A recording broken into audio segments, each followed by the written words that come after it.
অনেক দিন আগের কথা। পরীনগরে সারিকা নামে একজন পরী বাস করত। সে অনেক অহংকারী একটি পরী ছিল।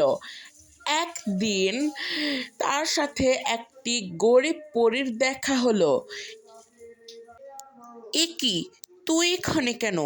তোর তো সাহস কম না, তুই আমার সামনে এসেছিস?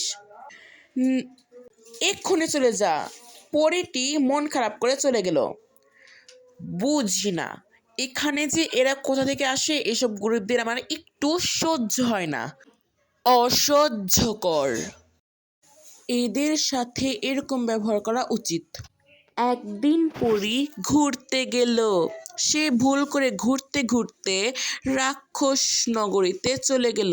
সেখানে যাওয়ার সাথে সাথে সে বন্দি হয়ে গেল নিজের অজান্তেই। এ কি, আমি এটা কোথায় বন্দি হয়ে গিয়েছি? না না, এখান থেকে আমাকে মুক্ত হতে হবে। এই বলে পরী ভীষণই চেষ্টা করতে লাগলো সেখান থেকে মুক্ত হওয়ার। আর এইভাবে করে সে চেষ্টা করতে লাগলো। এক সময় সে মুক্ত হয়ে গেল। আর ঠিক সে যখন মুক্ত হলো, তখনই সেখানে একটি রাক্ষসী চলে এলো। ই হি হি, পরী, আজকে আমি তোকে মেরে ফেলবো। সেটা দেখাই যাবে রাক্ষসী।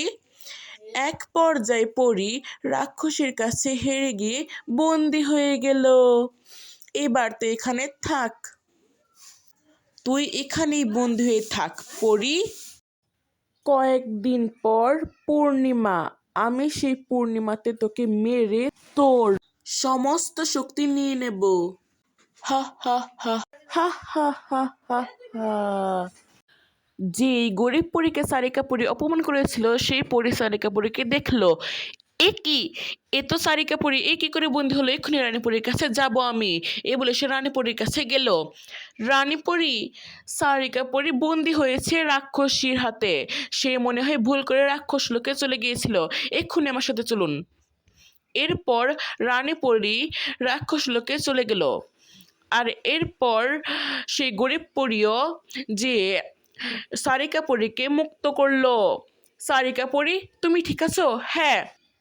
অপরদিকে রানীপরী যেই গাছে সেই ডাইনি বসবাস করত, সেই গাছটিকে ধ্বংস করলো। এরপর রানীপরীও সেখানে গেল। আমি আমার ভুল বুঝতে পেরেছি, তোমরা সবাই আমাকে ক্ষমা করো। ভিডিও ভালো লাগলে লাইক করে দিও, চ্যানেলে নতুন হয়ে থাকলে সাবস্ক্রাইব করে দিও। সাবস্ক্রাইবের পর নোটিফিকেশন অন করো, যাতে নতুন ভিডিও আপলোডের সাথে সাথে তোমাদের কাছে চলে যায়।